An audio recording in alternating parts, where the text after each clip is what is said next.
I think increasingly people have a sense of spirituality and the understanding of what their own greatest longing is, and a sense of mystery of what is. Your God is what is. And people instinctively know this. And then they walk through the doors of organized religion and find that it's just non-existent there, that they can get more from go for a walk in nature.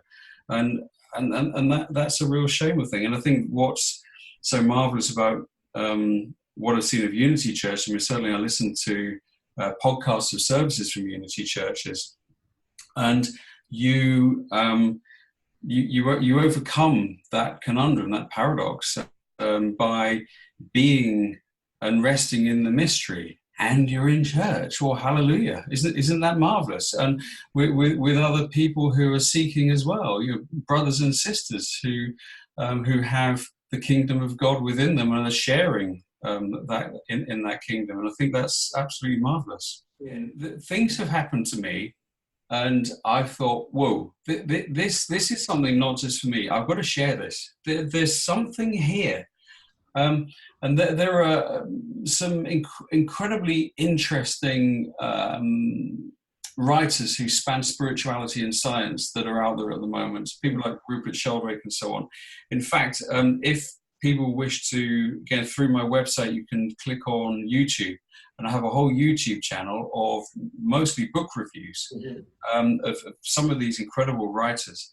And what Rupert Sheldrake talks about is the morphic resonance and the morphic field. And he said information and memories are stored in the field. And they haven't found where memories are stored in our brains yet. Nobody knows. I've worked in mental health for 14 years, and I've asked a lot of practitioners, and nobody knows. And because he says that our brains are more like a radio receiver. And our memories and so on and so forth are out there.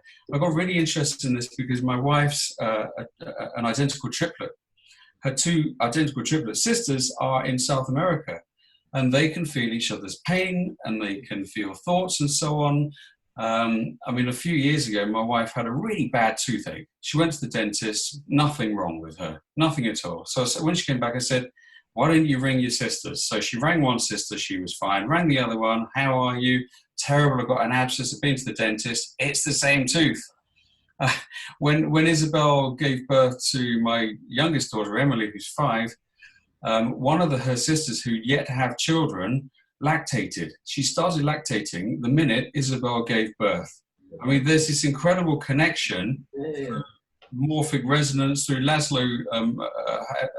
Erwin Laszlo has a different take on it, but in the same sort of field.